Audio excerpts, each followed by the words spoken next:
Hi, my name is Toby and this is the Peavey Invective.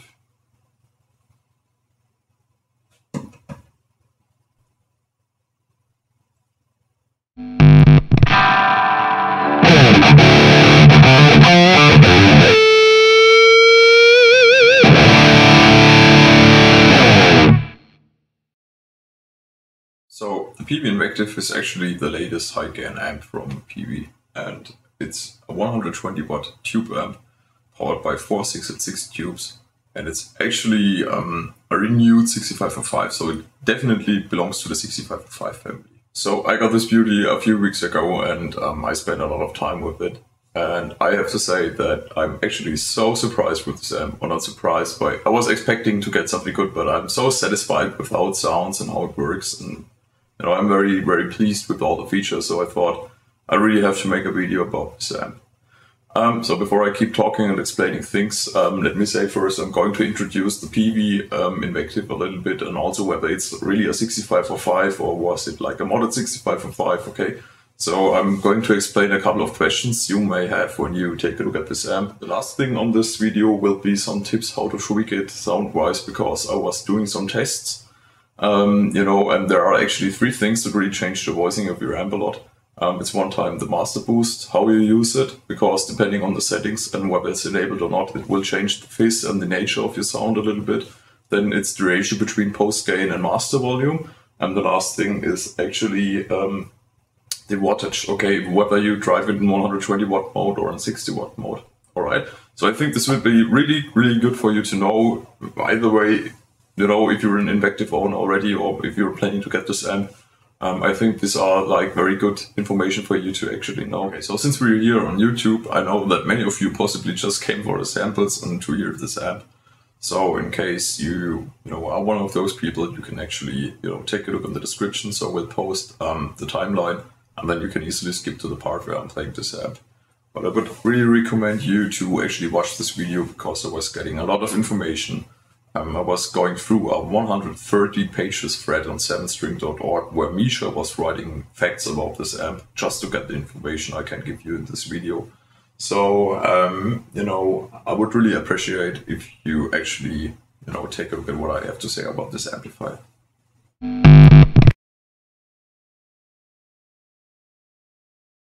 This amp is actually Misha Mansour's signature head. So he was teaming up with Peavey to create some kind of a modern and better 6505.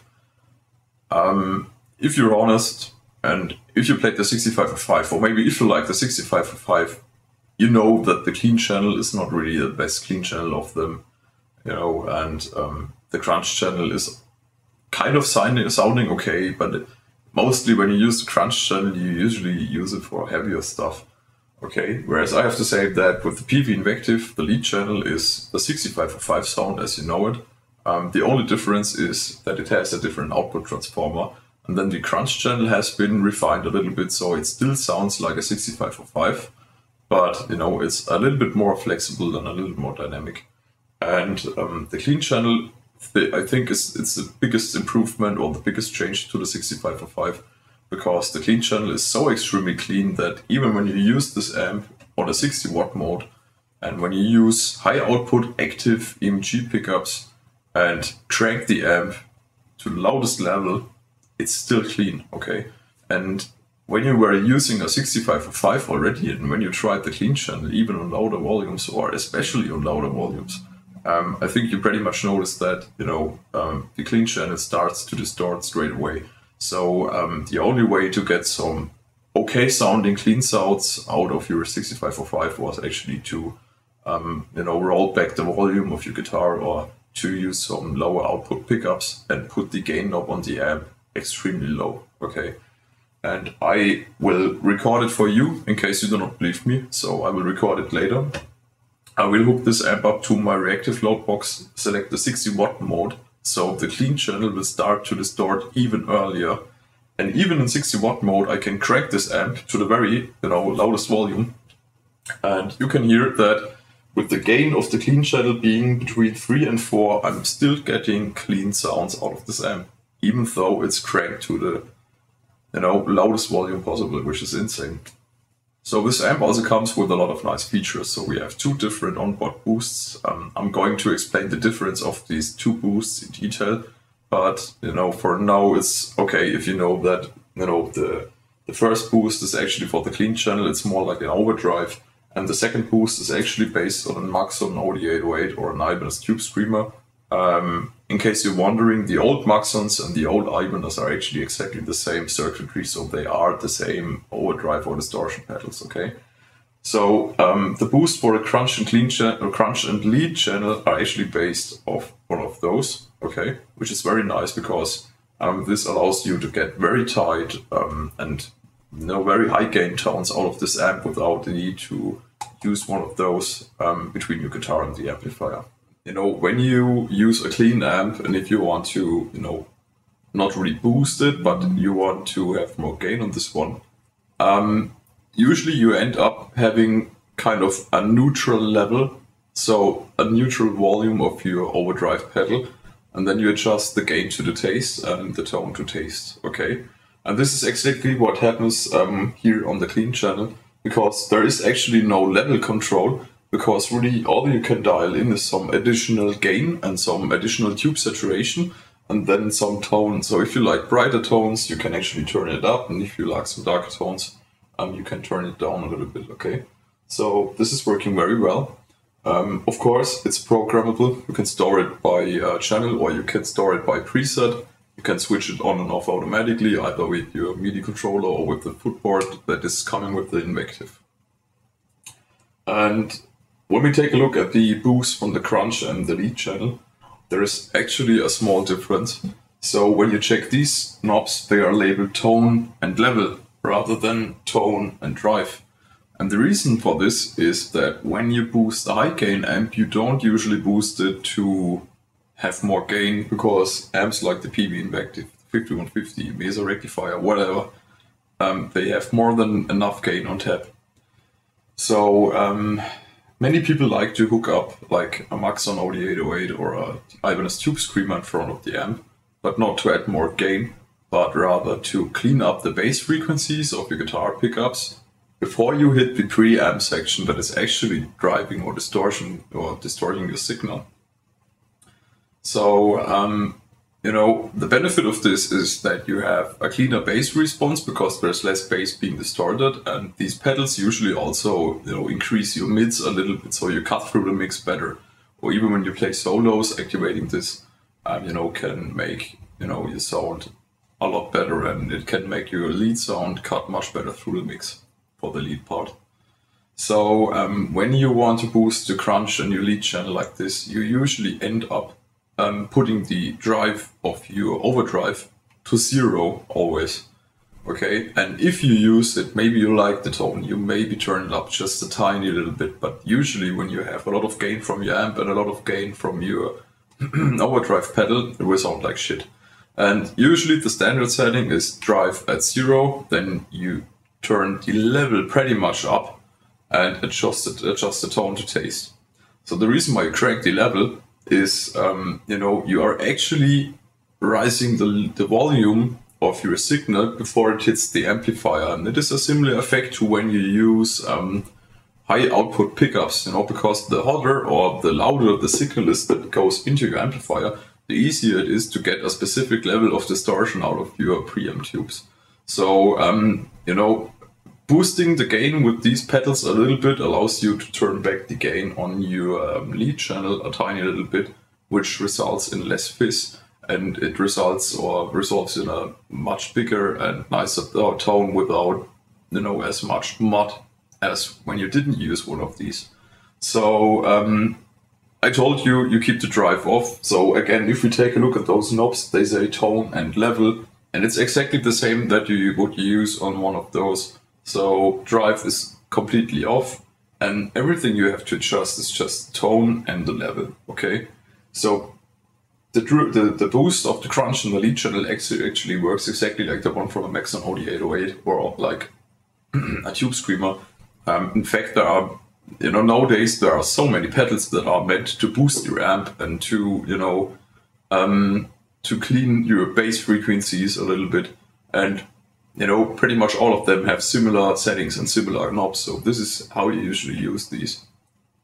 So I also know from the forum, Misha was posting it by the way, that the boost of the crunch in the lead channel, this one, is actually based off one of those, so it's sounding more or less like a Maxon OD808 or like a tube screamer. So the goal from Misha and Peavey was to create an onboard boost that is really able to replace your Maxon OD808 on your pedal board. And the effect or the benefit is actually very nice, because it means that you can program this boost without manually switching it on and off. So you can select a specific channel and the amp knows, okay, on this channel boost is activated, and then you go to your rhythm tone and then the boost is deactivated.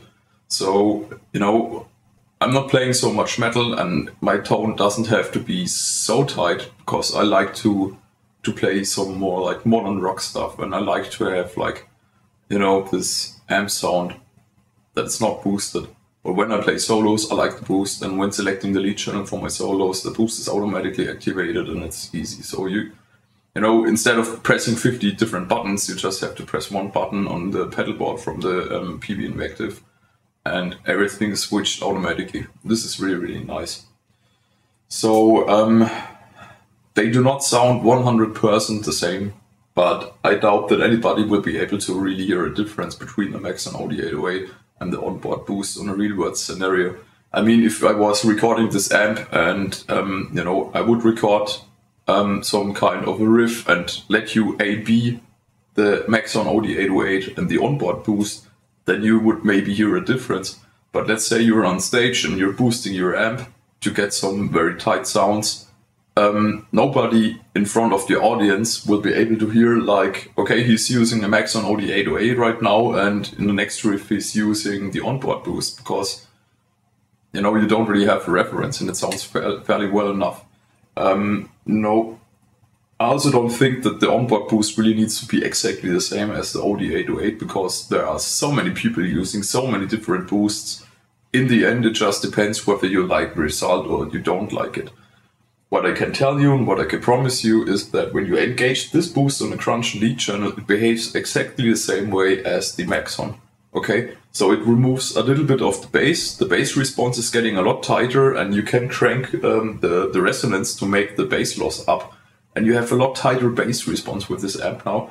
And then you also have this mid boost, so you cut through the mix better. So the boost really works exactly like what you would expect from one of those. And it's very, very nice to have this in the amp. So you don't have to use a lot of pedals anymore. You take your guitar, you plug it into the Peavey Invective, and you have this sound straight away. So you can get some super clean sounds, you can get some very nice crunch sounds, and you can get some very, very heavy metal tones without a need to plug in some of these pedals, because everything you need is in there already. Okay, and I think this is really fantastic. So this amp also has an inbuilt gate, so you can actually set the threshold to your liking.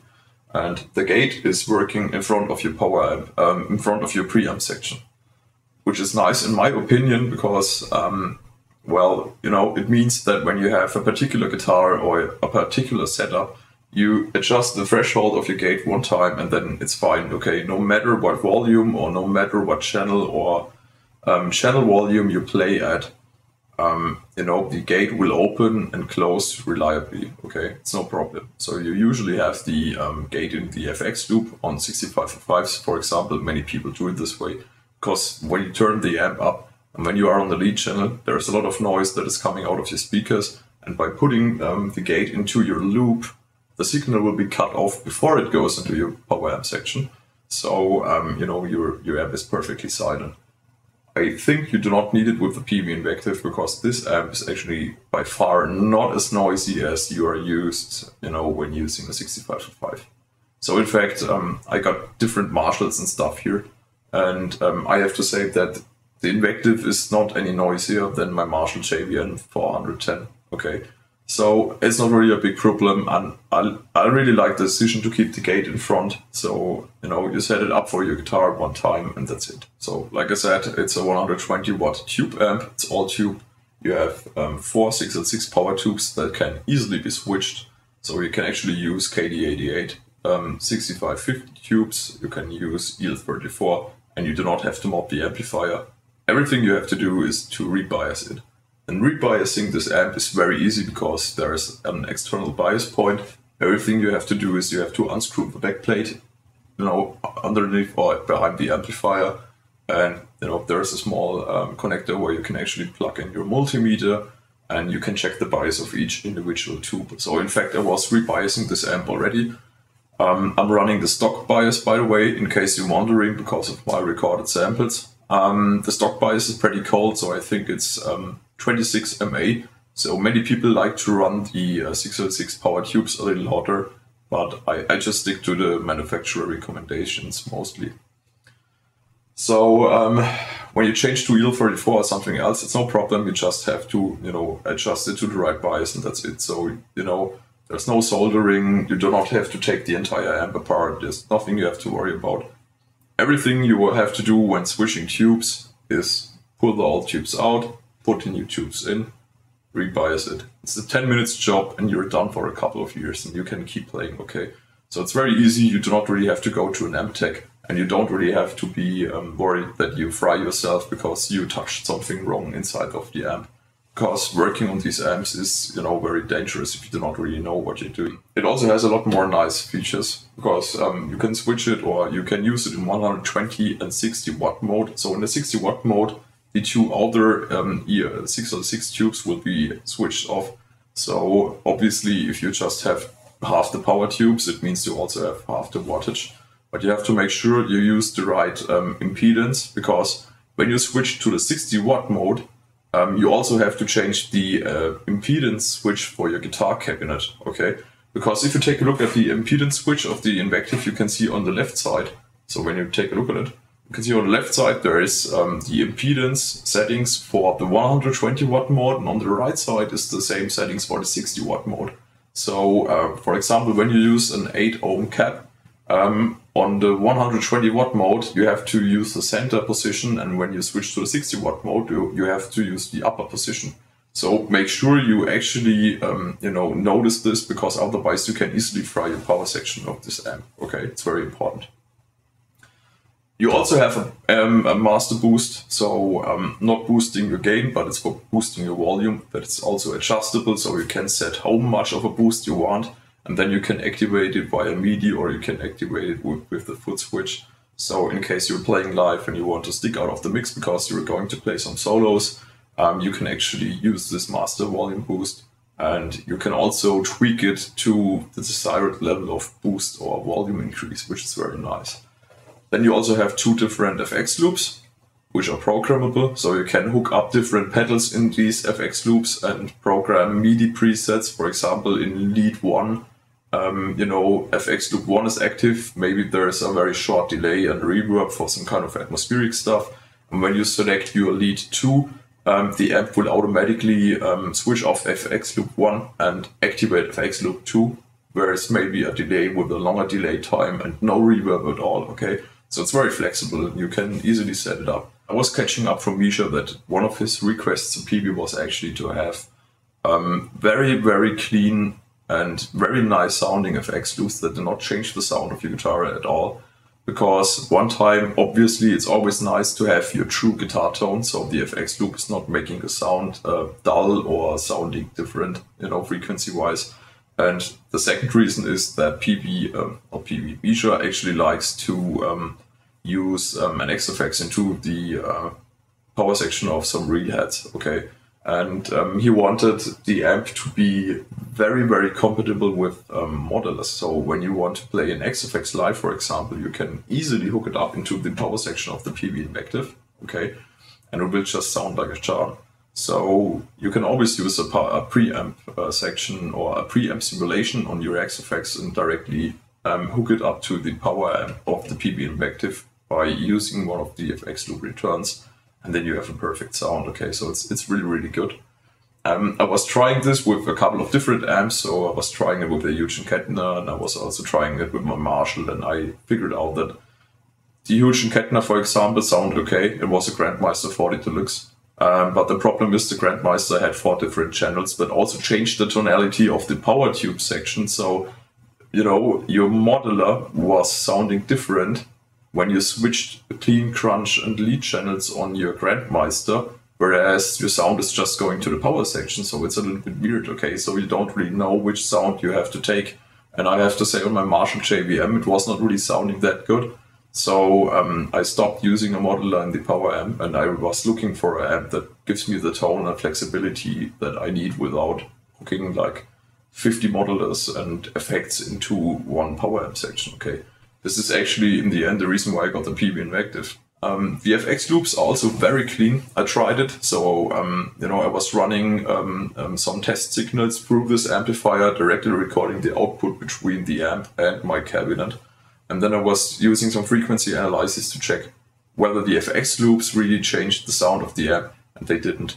So the level was exactly the same, and each of the frequencies was exactly the same, so there was zero change in the tone by engaging and disengaging the FX loop. It's very good.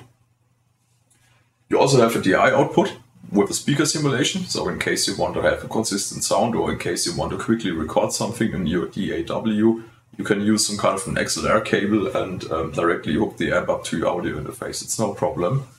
And yeah, I think that's pretty much everything we have on the backside. Of course, MIDI connectors. We have MIDI connectors because there is a tiny foot switch coming with this amp. This one, okay. This is actually not just a foot switch, but it's a MIDI controller that you can either use in preset mode, or you can use it as a regular foot switch like with any other amp you're used to, okay. So you can control the FX loops, the gate, the master volume boost, you can switch the channels, activate the drive, and send MIDI requests. And this button over here is to activate the presets. So when you activate this function, you can actually store up to 9 presets, which is very nice because you can save a lot of different sounds on this foot switch, so to say. So for example, you can have some very nice clean sounds with the clean channel. Then you can have on the second button, you clean channel with some drive. So it's a little bit bluesy, or maybe it's even low gain. I mean, to be honest, the gain and the drive on your clean channel is enough to get some serious rock tones out of this amp. Okay. Then you can use the third one for some low gain crunch. You can use the fourth button for some high gain crunch, which is also enough gain for your metal rhythm playing. And when you want to go completely insane, you can use this one, for example, for your lead channel with the onboard boost enabled and some delay in the FX loop. So you have like 5 complete different sounds, you know, with the press of one button, which is incredible. Because this is something that was annoying me about the PB6505, because I like to be in the lead channel for my rhythm stuff.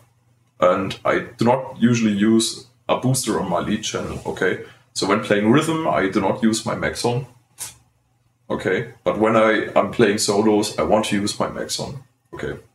So when I play solos on the 6505, then I have to switch on my Maxon. I have to enable my delay, and when I have some kind of a pedal or some kind of a volume control, I also have to engage this to make myself louder during the solo. So you end up, you know, pushing a lot of switches just for a short solo section. And the Peavey Invective is solving this issue pretty nicely because you have so many things in your amp already. And you know, this really allows you to press just one button and you already have the sound that you need for the specific situation. And it's just a no-brainer, okay? So I really like this one. There is one very small but nice feature on the backside. It's actually very small. It's 2 little connectors and I really like it. Actually, there are 2 9-volt power outputs for your pedals, which you can use in the FX loop, okay? Which means that, for example, here, this is my delay pedal, and I don't need an external power supply because I just took a regular effects, you know, power cable and plug it into the Invective and plug it into this pedal. So actually, you have the possibility to power up 2 pedals with the Peavey Invective, okay? All you need is a cable. You do not need a power supply.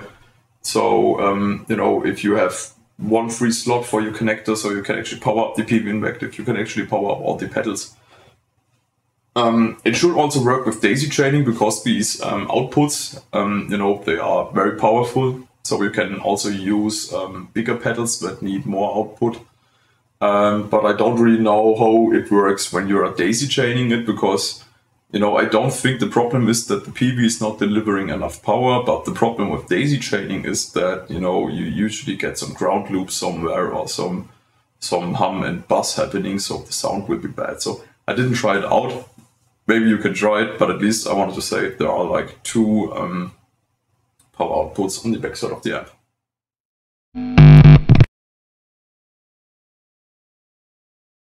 Alright, so let's actually get to the samples, but before I do so, I want to talk about my signal chain. So I'm using nothing in the FX loop. I know there's something connected over here, but I'm actually using my ESP Eclipse. Yeah, it's a pretty new model. It got some special pickups. Actually, these are EMGs, the 57 and I think a 66 or a 60. Anyway, they are active humbuckers and they are voiced like the vintage Gibson have pickups. And these are very special because, they are not splittable, but in fact this guitar has 4 pickups. So underneath these humbuckers there are 2 dedicated single coils by EMG. And when you push-pull these knobs, you actually do not split your humbucker into a single coil, but you actually switch off the entire pickup and use the single coil underneath instead. Okay, so this guitar has real humbuckers and real single coils. And luckily it's working because it is a full thickness model, so it's even thicker than the regular ESP Eclipse models. So there's enough space for these humbuckers on the single coils. Okay. And yeah, I'll be using this guitar straight into the Peavey Invective. No effects, nothing, no editing, no compression. You will hear the sound exactly the way I'm going to record it. So the amp is going to be connected to my Two Notes Torpedo Captor. This is a reactive loadbox that's also can act like an attenuator. What I really like about this one is you can actually plug the amp's power output into the loadbox and then connect the loadbox to your cabinet. And then you have some kind of a DI output which you can route to your interface and put into your DAW to use some cabinet IRs. Okay, so instead of using the preamp signal, which sounds a bit bright because there is no power tube tonal change on it yet, you can actually hook the entire amp and get the signal, the 100% exact signal that's also being sent to your cab. But you can actually use IRs instead, which is also very good. So I'm going to use this for the recording, and like I said, we're just hearing my raw guitars, no editing, just one IR on the signal, and that's it. Okay, so have fun. Alright, so I got everything connected. This is now the lead channel, just for the beginning to show you that.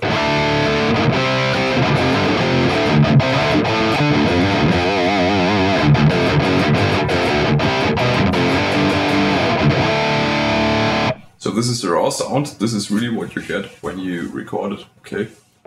Like I said, signal chain, guitar into the amp into the Two Notes Torpedo Captor, reactive loadbox, and then I'm using a Mesa Boogie IR. So this IR is a little bit on the darker side because when you have a lot of gain, okay, the gain adds a lot of treble to the higher frequency, to the upper frequencies. So with a lot of gain, you usually, prefer darker microphone spots. So not really, in the center of the speaker.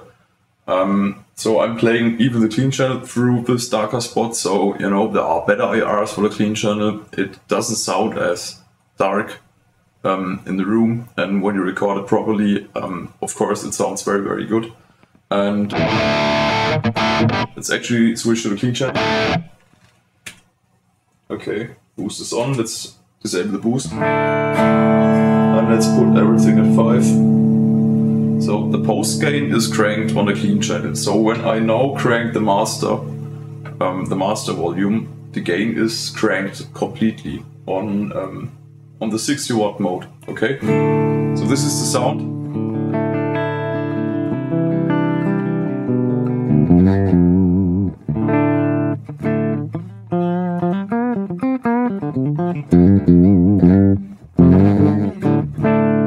Okay, now that was was weird.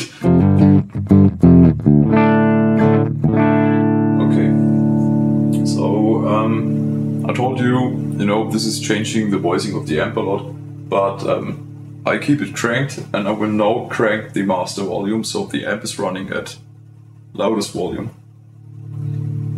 Okay, let's turn down the gain because my interface will be clipping. Okay. And now you hear a little bit of saturation. This is because my gain knob is at 5 o'clock, so let's put it on 3.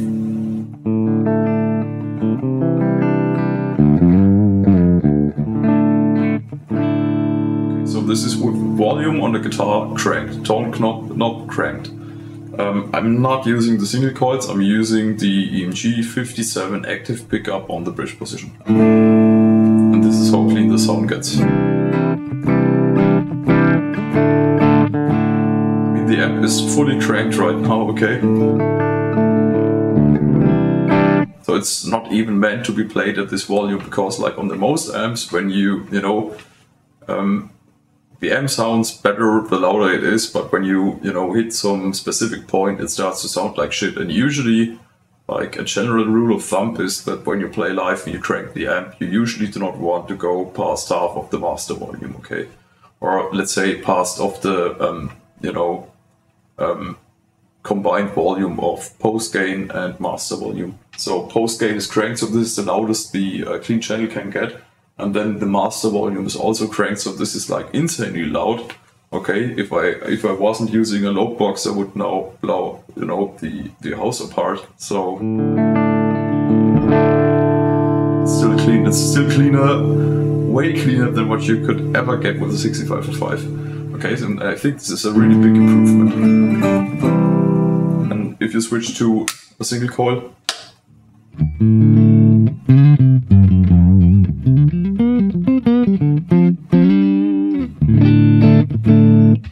It just sounds good, okay. Okay, so I'm not really so much of a clean player, so let's actually go. Forgot boost. Okay, before I go to the crunch channel, I will show you the boost. So let's bring back the master volume again to a more normal value or level. Just have to make sure we're not clipping. Okay.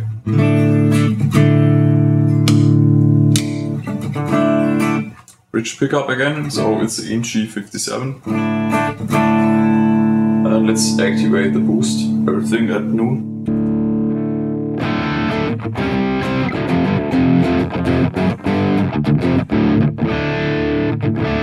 Like I said, the tone is a little bit darker because we do not have so much gain in upper harmonics, so usually for this kind of sound, when you're recording, you're going to use a brighter microphone position anyway, okay? And I don't really think that a Celestion V30 is like the very first choice when it comes to some very smooth and bright clean sounds. And this is an IR with a Mesa 4x12 with Celestion Vintage 30s.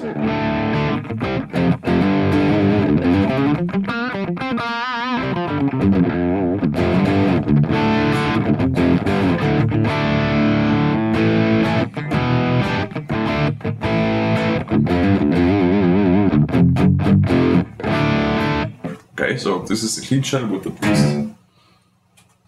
So, like I said, everything at 12 o'clock, so this is really the bass sound of the amp, so of course you can get different sounds if you play with the bass, mids and the treble, okay? But my personal opinion is that if the amp doesn't sound the way you want it when it's at 12 o'clock, it's not the right amp, okay? So you shouldn't really change the tonal character of the amp by using too much of the equalizing. I think the equalizer should actually really just be used for correction, okay? If you have a very bright guitar or a very bright speaker, you can turn down some of the treble. But I don't think you should crank the bass, crank the treble and put the mids to 0 just because you want to have a scooped sound, because if you want to have a really scooped sound, you should buy an amplifier that is really scooped, because I think it will sound much more natural than when using a very mid-rangey amp and cutting the mids out of it, because it's simply not how the amp was designed. So I think there's like a huge tonal difference in the quality, at least in my opinion.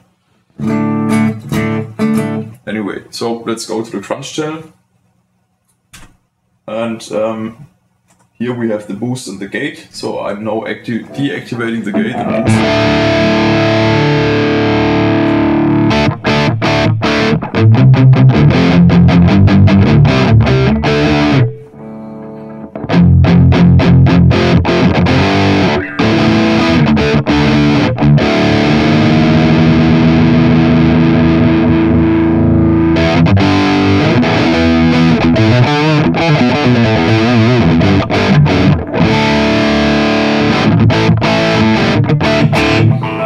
this is with gain at 12 o'clock. So let's put the gain down a little bit.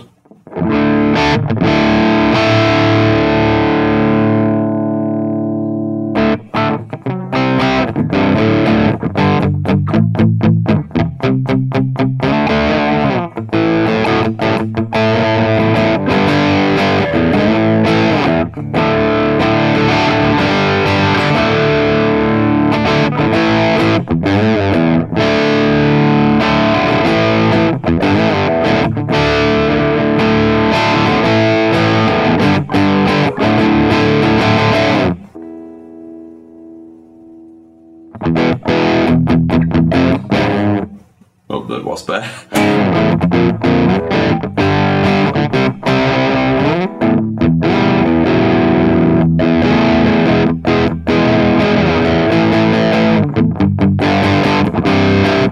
And you can also hear the dynamics, so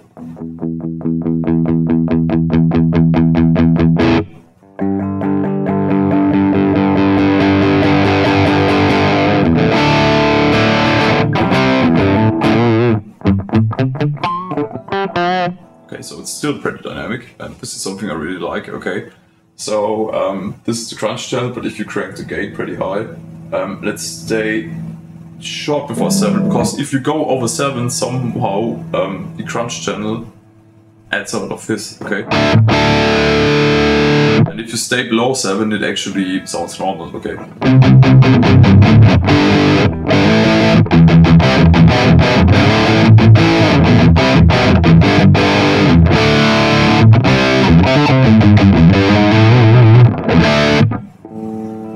That's very good. And this is even without the boost. So let's just enable the gate so you hear how the gate reacts.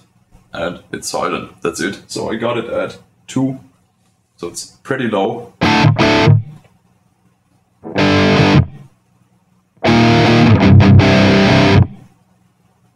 It's perfect. Okay. And the amp is pretty loud, okay, because since I'm running in a loadbox, I of course crank the amp a little bit, and you know, even without the gate, everything I hear is like noise from my guitar and from my computer, because the guitar is picking up a lot of noise from my PC, and because the fans are spinning quite a lot, okay, but it's not really noisy. Even if I crank the gain, here you can hear a little bit of noise, but like I said, it's from the guitar. When I turn the guitar off, okay, there's a little bit left, but it's not really loud, okay? So, let's put the gain back. I mean, using the crunch channel with the gain on 10 is not really a good idea anyway. So, you would never do this. So, let's engage the boost. And it's even tighter. So it when you listen closely, more bass, and it removes a little bit of bass. So the amp is doing exactly what I told you about what a Maxon OD808 usually does. Okay, so these boosts really react the same way. So let's add the gate again.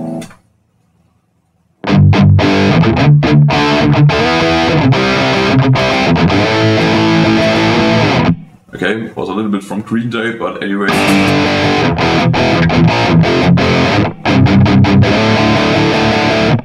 And this is the crunch channel, and with the boost, I mean the boost is at between 3 and 4, so you can even add a lot more gain, so. Crunch channel with the boost, and the boost is cranked, and you know, I don't even use the maximum gain on the crunch channel, but you can still hear it's more than enough for some kind of classic metal stuff.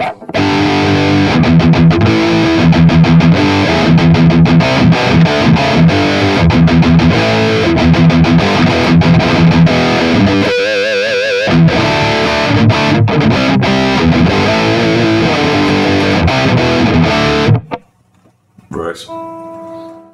Good. So you can of course adjust the tone taste. And here it's getting brighter when I turn the tone knob up. It's exactly the same behavior as when you use the Max and the 808. It's brighter.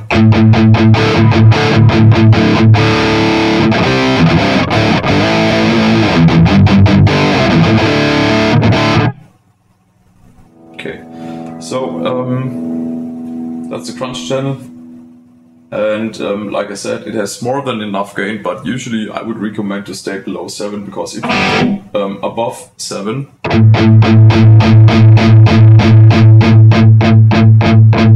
it makes a huge jump and it doesn't really add a lot of gain, but all of a sudden it gets some kind of a fizzy frequency.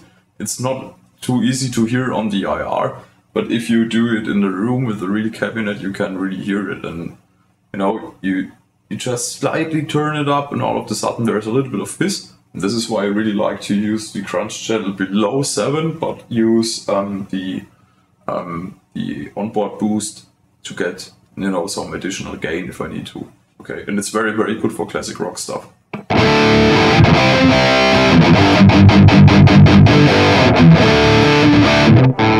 Good. Let's actually go to the lead channel. So this is the lead channel, so let's put the boost down again a little bit, because the lead channel really has more than enough gain. This is pretty much everything at 5 o'clock. Resonance is cranked a little bit, but let's do it, or put it at 12 o'clock.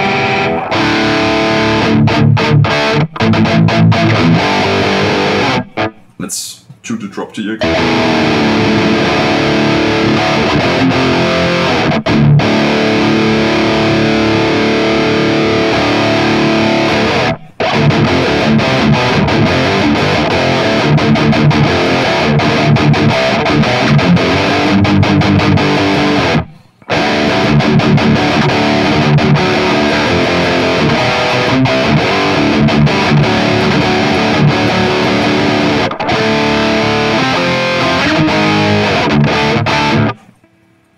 Sounds very good. Of course, you can take out a little bit of the mids, because I was comparing this amp to a Marshall JVM and other amps, and I always thought, okay, Marshall, there's like almost no amp that has more mids than Marshall. It's not really true, because actually Marshalls do not have that much mids. It really depends where you set them. With all the buttons at 12 o'clock, the Invective actually has a little more mids than my Marshall. So, you know, it's not really bad if you put it, or if you put the mids down a little bit, okay. I wouldn't really scoop it to 0, but, you know, if you put it somewhere between 3 and 4, I think it's still fine. You should still check whether you're hearable in the mix, or whether you know, cut through in a live situation, but...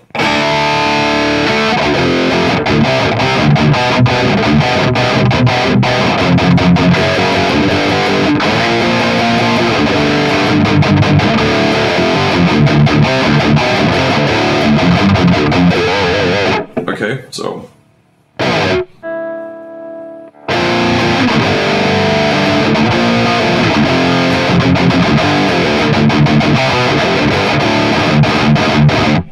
And it's super tight, so when you play palm mutes, and you know, you immediately get this kind of a 5150 feeling, okay?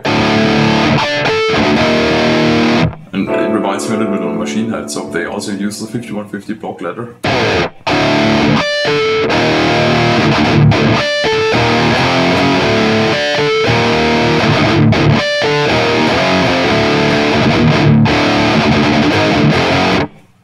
You know, you're immediately in this ballpark, so...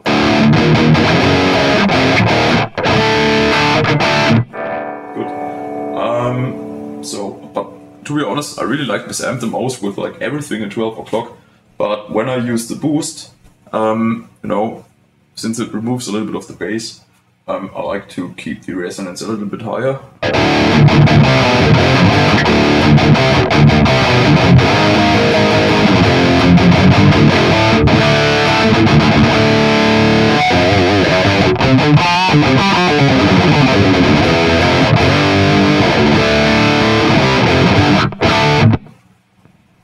And I think it really sounds perfect. So technically these were the bass sounds, so I don't really show the master volume now because like the boost, okay, it's boosting the volume, and like I said, when you crank it up, it adds some treble. If you put it on 0, the amp is staying at the same volume, but when you engage the boost, it removes a little bit of the fizz. So technically, this is the bass sound. So as you can hear, it's a 6505 more or less, but you have a proper crunch channel and a proper clean channel. You have all sorts of MIDI functionality. It's really, really nice. Okay. That's it.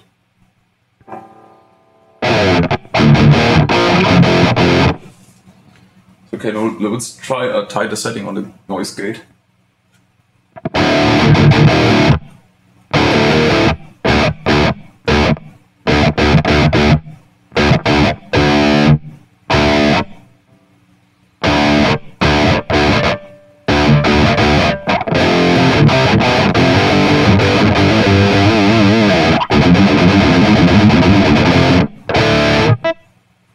It's really tight. Personally, I think it's not too fast or not too slow, but I really like it a little bit,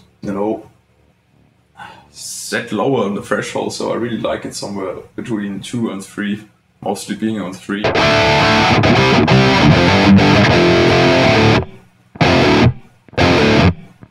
And it works perfectly. So it supports you when you actually want to mute quickly, and the guitar is like really quiet, but it's not cutting away so much of your signal.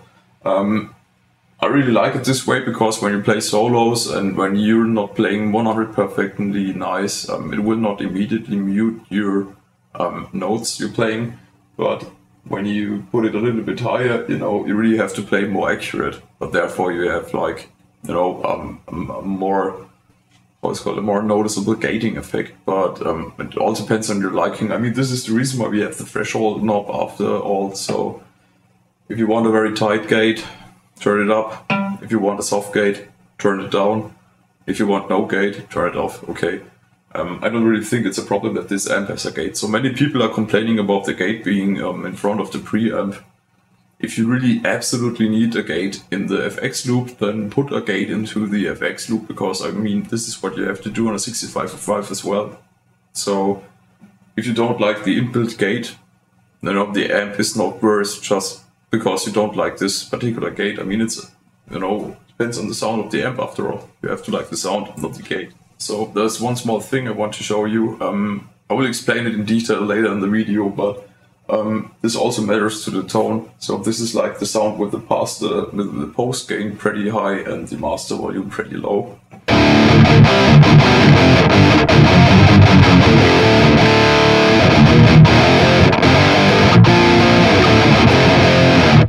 Okay, now let's put the post gain low and crank the master volume. And now I'm turning the post gain up, so I'm just not clipping.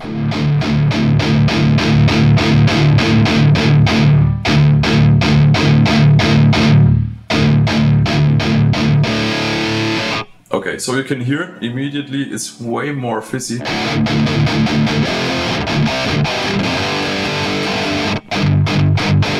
Okay, so this is very important, because the app is not quite, I'm still using the loadbox, I'm still set to the same level, so when I was running into a cabinet, I would still, make my neighbors freak out. So I don't really get where this comes from. Many people are saying that, okay, you really have to crank the master volume and put the post gain low to get a 5150 sound. But I don't think it sounds like a 5150 at all, because you can hear like the bass is gone. So even with resonance turned up a little bit, the bass is gone. You have almost no mids, and all you hear is like, very high frequencies and treble and fizz, and it doesn't really sound good in my opinion. So when you play this amp, especially at quieter volumes, you absolutely have to crank the post gain and control the volume with the master volume, because this is how the amp has been designed.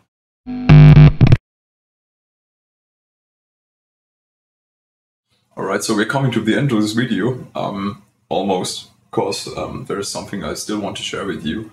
In case you're planning to get the Invective, or you have the Invective already and you're trying to improve your tone because you really like the sound but you think you're not quite there yet. So I was doing some tests and I figured out there are 3 things that really change the tone a lot. So the first thing is the ratio of your post gain and your master volume, okay? So when you keep the post gain up and turn the master volume down, the amp will sound very different than when you crank the master volume and put the post gain down. The second point is the 120 and 60 watt mode. They are not changing the sound of your amp a lot, but the 60 watt mode actually removes a little bit of the very top end fizz. So when you're playing at home and you have some bright cabinet, it might be beneficial for you to actually use the 60 watt mode, because it will at least remove a little bit of the fizz. And the third thing I want to talk to you about is the master boost, the volume boost, because depending on whether you activate or deactivate it and wherever the knob is located, you can actually dial out treble or add treble. So it's not just changing the volume, but it's also changing the sound. And I know it's not the Fletcher-Munson loudness curve, or it's not the loudness effect. So I was measuring this, okay? So I was running signals into the amp and I was getting the I signal of in between the guitar amp and my cabinet I'm sitting on right now. So I was getting the signal, recording it with the best possible quality, and then I was using some frequency analysis, and I noticed that the frequency is changing. But before I'm going to explain you about the master boost, let me talk about the ratio in between the post gain and the master volume. So technically, many people are saying that the Peavey Invective sounds the most like a 5150 when you crank the master volume and use the post gain, so your channel volume, to actually change the loudness or the volume of your guitar amp. Might be true, might not be true, because I think, and I also measured this, when you crank the master volume, I mean, it's true, you kind of simulate the circuitry of the 5150, because the 5150 didn't have a master volume, so the power amp section of the 5150 was always running at 100% ear bleeding volume, and you were just able to make the amp quieter by turning down the post gain. So you actually didn't turn down the master volume, but you turned down the signal that was fed into the master volume. And this sounds very different to when you have a cranked post gain and keep the master volume low. So in fact, the main sonic differences I figured out are that when you keep the master volume down and you crank the post gain to around 3 o'clock, or it's actually 8 on this dial, I think then you have a pretty round sound that sounds very much like the 6505. I mean, every of these sounds sound like a 6505. But I think, like, on the regular volumes I play this amp with this setting, it's a little bit darker, and it has the specific voicing. When you crank the post gain even more, you actually start to add more mids and more bass. Okay, so adding more mids and more bass equals having less treble. So when you think the amp is a little bit fizzy on the lower volumes here, for example, when you're living in a flat like me, so you have a lot of neighbors, excuse me. So when you have a lot of neighbors and you don't want to piss them off because you want to crank a 120 watt tube amp, if you still want to have a quiet sound with less fizz, I really recommend to crank the post gain pretty high. So I would at least use it at 2 o'clock, if not higher. The higher you turn it, of course, the lower you have to turn the master volume to preserve the same volume, but it will have, a lot stronger mids, a lot bigger bass fundament, and it will sound overall less fizzy and better. The other way around is where you crank the master volume and you put the post gain to the very lowest setting. The amp is very loud already. So when it's after 10 o'clock here in Germany, and I would play the amp with the master volume up and the post gain down, I would still get trouble with my neighbors because this amp is very loud. And I figured out there are like two downsides when using this approach. It's technically, one time, since the master volume is cranked, channel switches are also very loud. So, you know, when you switch the channels, you know, the amp is going to make a loud pop sound, actually. It's not really noticeable if you crank the master volume and play on stage volume, because then the amp is way louder than the noises your channel switching is actually doing. But when you play in a quiet volume and you have the master volume cranked and then switch the channels, you know, the pop is like the loudest pop that is possible to come out of this amp, and then you immediately hear it. So this is kind of annoying. The second thing I figured out is that you have actually way less bass and way less mids, and you have so much treble. So when you think actually you have a fizzy guitar cabinet and you want to have a warmer sound when you play quiet, the best thing you can do is crank the master volume and keep the post gain down. So I would really recommend to test this out and to check what works best for you with your particular guitar and cabinet, because the difference is huge. And this is not a mistake by Peavey. In fact, Misha and Peavey were highlighting that the huge tonal difference in between cranking post gain and cranking the master volume is actually intended, okay, because they wanted to, you know, make the people, or they wanted to give the people the possibility to dial in how airy the amp sounds. But in my opinion, it doesn't really sound good when you crank the master volume, because it's just way too trebly, okay? So you can't even compensate this when you put the resonance very up and the presence very down, okay? So you can compensate it. It would still sound somewhat bad, at least with my 2x12 with Celestial Vintage 30s. Okay, so keep this in mind. A last warning about the post gain and the master volume is the shittiest setting you can get with this amp. I mean, this amp sounds fantastic, but there is a setting that really sounds shit to my ears, okay?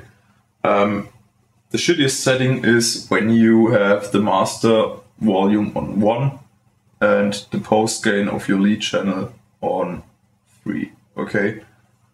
This is the most fizz you can dial out of this amp. So it's actually just treble. There's like almost no mids and no bass anymore. It sounds really weird. In fact, it sounds so bad in the room that, you know, it sounds similar to using a high gain guitar amp simulation without a cap IR. Okay, seriously, it sounds really, really bad.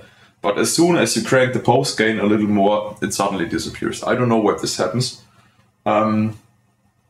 I changed all the preamp tubes of this amp already. Okay, so I got a couple of different tubes from Tube Amp Doctor, and I was swapping all the tubes from the crunch and the lead channel, and the response was always the same. So it's not a broken tube, and it's not a bad bias, because I told you I biased the power tubes. The amp is totally fine. It's really well made, but this setting sounds a little bit weird. Okay. So if you try this amp, you know, either crank the master volume or crank the post gain. But do not try some settings in between, because it will not do the amp's sound justice, if this is correct. Or it will not sound as good as this amp can sound. Okay, this is what I want to say. So this is very, very important. If you ever try this out in a Guitar Center, never use these knobs both halfway, because it's the worst thing you can do. Alright, so I told you about the sonic difference of the 120 and 60 watt mode. So the 60 watt mode has a little less bass, but the bass frequency is so low that you actually don't really recognize it. And the benefit of the 60 watt mode is that the very high treble frequencies are also tamed a little bit. So when you have a problem with a very bright guitar sound, or when you have a bright cap and you think the amp has too much fizz, I mean, if you want 50 sound, it's fizzy at low volume. So when you want to avoid this, go to the 60 watt mode. And the last thing is the master boost. And this is also very important, because I noticed something pretty weird. I'm not sure if it's intended. I think it's not. Maybe it's just because the way this amp works. But if you have the master boost disengaged, okay, so the master boost, the volume boost is off.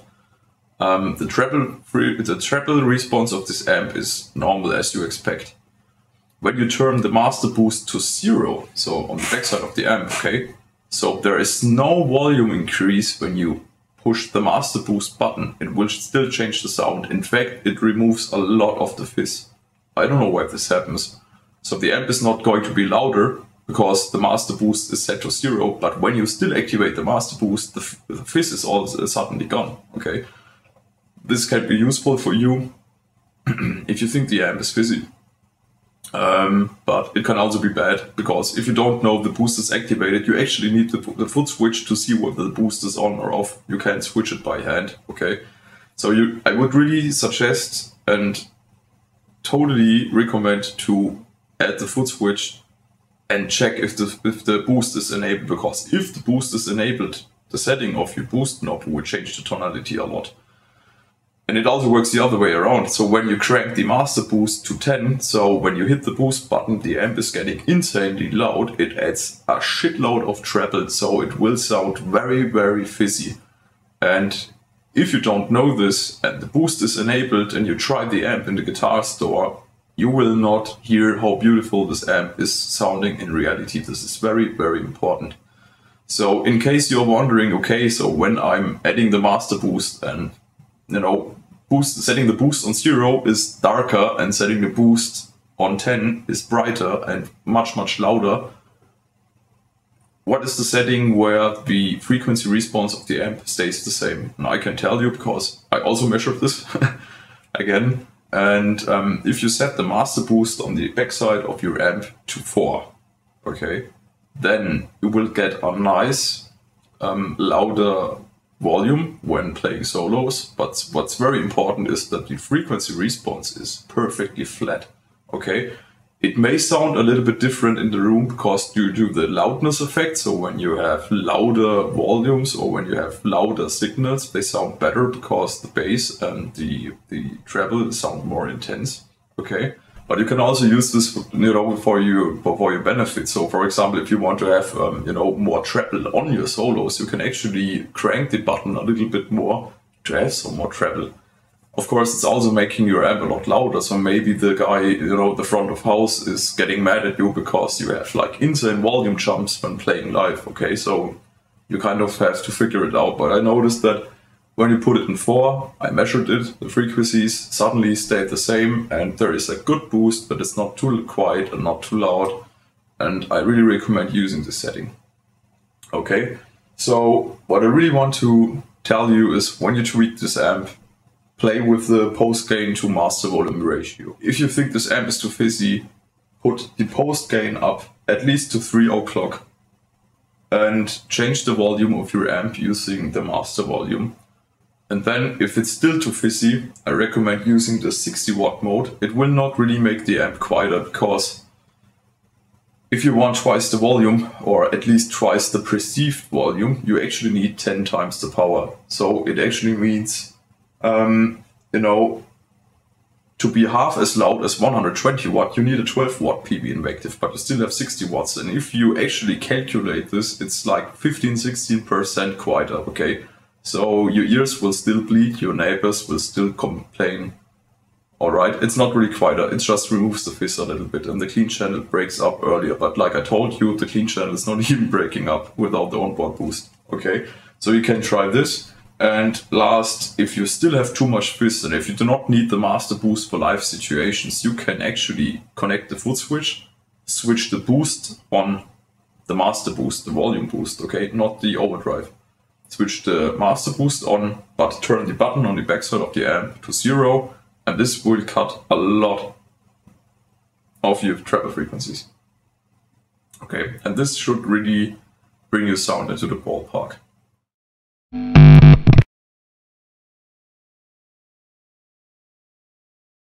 I really hope this made you see the amp, how it really works and how it really is, rather than just a gent machine, because you can play all sorts of music with this amp.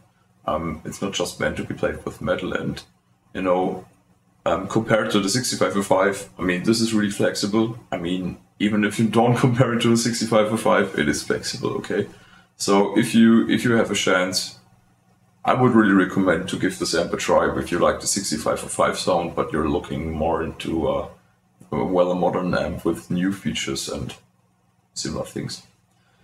So after all, I have to say, personally for me, it's like my dream amp. So I really can just recommend it. I've been looking for a 6505 tone since 15 years, something like that. So, you know, when I started playing the guitar, I was a huge fan of Machine Head, where in fact I still am, but I'm not that kind of a metalhead anymore, whereas I still sometimes listen to them. But, you know, I really love the sound they got, and I know they had like 5 5150 block letters, and they took the one that sounded the best for the recording, and they even modded it to sound even better. And I really love this sound, and I've been in love with the 5150 gain or high gain sound ever since. But the only problem I had was when I took a look at the 6505. I mean, back in the days I was still in school, and you know, the 6505 was twice the price. Actually, the 6505 was as expensive as the Invective is nowadays, okay? And I still couldn't afford it. And now it's cheaper, but I didn't buy it because I don't want to have one amp for lead, one amp for crunch, and one amp for clean. So I want to have like one amp, you know, that is working for kind of everything, and the Invective does. It's super flexible with the MIDI control options. It's super flexible with the gate and with the different overdrives for the clean, crunch, lead channel. You know, the 60 versus 120 watt mode is just awesome. So you can really scale this amp's power depending on the venue. Okay. But whereas I have to say you're not getting too much of a good sound from the power amp section because it's simply a 606 power amp. So, you know, I think it's not really making a huge difference whether you play the 60 or 120 watt mode, because most of the sound is coming from the preamp section anyway.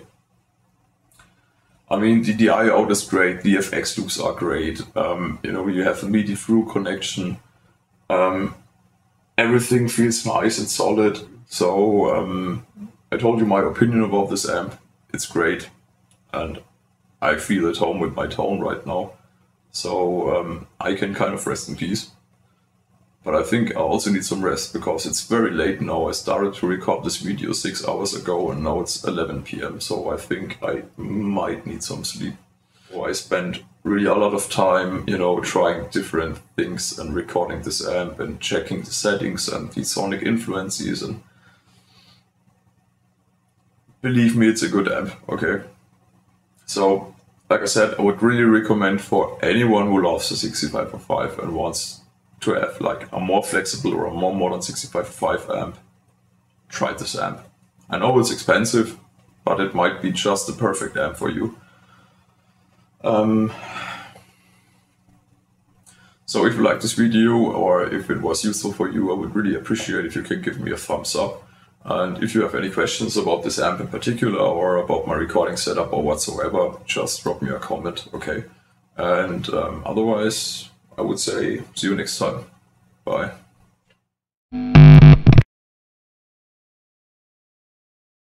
So I thought about...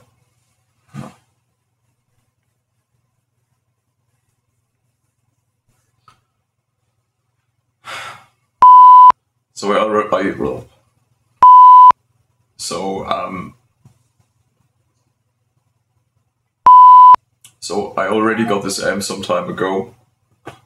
You, echt.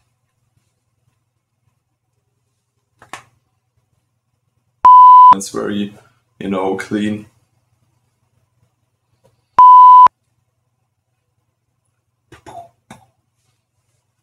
It's a 120 all watt. What's called? Not a foot switch. So you keep the loop in the